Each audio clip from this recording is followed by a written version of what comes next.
Bonjour, notre intervention intitulée La tâche herméneutique chez Gadamer. Chers autres dans le tout autre, l'objet de cette réflexion est de définir la tâche herméneutique chez Gadamer. Une telle ambition exige de l'amorce de ce travail que nous répondions à la question qui se pose d'elle-même sur le sens de l'herméneutique. Pour mieux appréhender ce sens, il nous faut aller à la source de ce concept, c'est-à-dire le visiter en sa résonance étymologique. Dans cette perspective, l'herméneutique pourrait être saisie comme médiation en vue de produire un message intelligible. Dans les emplois qu'en fait la langue grecque, ce message porte en règle générale un caractère de vérité, d'autorité, d'authenticité et se réclame parfois d'une origine divine. À la manière du sens étymologique, l'herméneutique et plus précisément la philosophie herméneutique se définit comme art de comprendre et d'interpréter. En elle, l'herméneutique tente de relire et de comprendre le texte d'autrui afin d'annoncer la Pâque spéculative de la résurrection du sens, telle que développée par Schleiermacher dans les recherches constituées le sol de l'explosion du paradigme herméneutique. Elle est un art, mais c'est progressivement et d'ailleurs en vertu d'un développement tout naturel qu'elle le devient. De lors, il n'est pas hasardé d'affirmer que la pointe herméneutique de Schleiermacher se manifeste dans la conception selon laquelle la tâche de l'herméneute consiste à chercher à comprendre aussi bien et même mieux que l'auteur. C'est d'ailleurs ce qu'il tente de révéler lorsqu'il affirme que nous pouvons et devenons amener à la conscience claire ce que pour l'auteur lui-même demeurait inconscient à ses yeux. Il est en effet nécessaire que s'établisse un contact aussi direct que possible entre l'interprète et l'interprété. Ainsi remarquons-nous que Schleiermacher pose l'action herméneutique sur la base psychologique dans la mesure où l'herméneute, par une sorte d'époché de ce préjugé, est invité à communier à l'âme de l'auteur pour ensuite se laisser féconder par l'intuition qui fait celle de l'auteur. Cette approche de Schleiermacher semble réduire le sens du texte au sens voulu par son auteur. Or, peut-on affirmer que le sens d'un texte se résume au sens voulu? En d'autres termes, la compréhension n'est-elle rien d'autre que la reproduction d'une production originaire? Il est clair que cette position ne peut pas valoir pour l'herméneutique gadamérienne, car selon lui, la philosophie ne commence jamais à zéro. Elle doit continuer à suivre la langue que nous parlons et la pensée jusqu'au bout.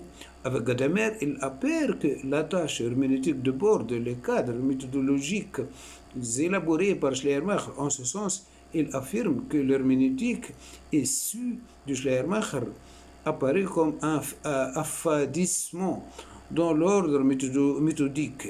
Il nous faut ici préciser la notion de préjugé chez Gadamer. S'agissant du préjugé, la philosophie herméneutique de Gadamer se présente aussi comme un effort de réhabilitation du préjugé de la compréhension. Dans la perspective d'une herméneutique véritablement historique, Gadamer se demande sur quoi doit se fonder la légitimité du préjugé et qu'est-ce qui permet de le distinguer. Il dit que si l'on veut rendre justice au caractère historique fini de l'être humain, il faut réhabiliter fondamentalement le concept de préjugé et reconnaître qu'il existe des préjugés légitimes. Gadamer s'insurge de la sorte contre l'exigence globale de la Aufklärung, lumière, dont la raison critique écarte le préjugé. Pour lui, les préjugés sont une condition de la compréhension. Il permettait de s'insérer dans le processus de la transmission. Les préjugés mis en lien avec l'autorité de la tradition sont le point de départ du problème herméneutique. Je cite Gadamer, Vérité et méthode, page 115-116, édition française. Ceci dit, tout comme Schleiermacher, Gadamer apprendre la philosophie herméneutique comme art de compréhension. Cependant, contre celui-ci, il soutient que la compréhension consiste à reconnaître et laisser valoir, c'est-à-dire à comprendre ce que nous prend. Il est donc établi que chez ces penseurs, la tâche de l'herméneutique est d'éclairer cette merveille de compréhension qui n'est pas une communication mystérieuse des âmes, mais une participation à un sens commun. Autrement dit, ce qui est visé dans l'exercice herméneutique, c'est l'entente qui se crée lorsque l'interprète et l'interprété se sont accordés sur le même sens.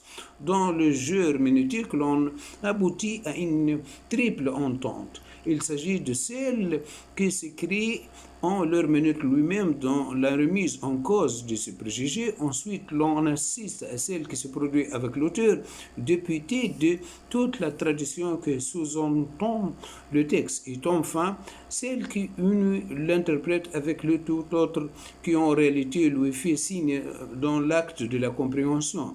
Car nous dit Gadamer, toute compréhension commence par le fait que quelque chose nous appelle. En effet, ce qui est en question, ce n'est pas ce que nous faisons, ni ce que nous devons faire, mais ce qui survient avec nous, par-delà notre vouloir et notre faire. Je cite Vérité et méthode, page 8. Somme toute, la compréhension vient toujours dans l'entente. Pourtant, le modèle fondamental de toute entente est le dialogue, la conversation. C'est donc dire que l'entente au rythme du dialogue est l'essentialité de la tâche herméneutique, mais en fait, qu'est-ce que le dialogue? Telle sera la préoccupation de notre future méditation dans le pensée gadamérien. Voilà notre intervention concernant la tâche de l'hermétique de Hans-Georges Gadamer est terminée. Merci bien de votre attention. Au revoir.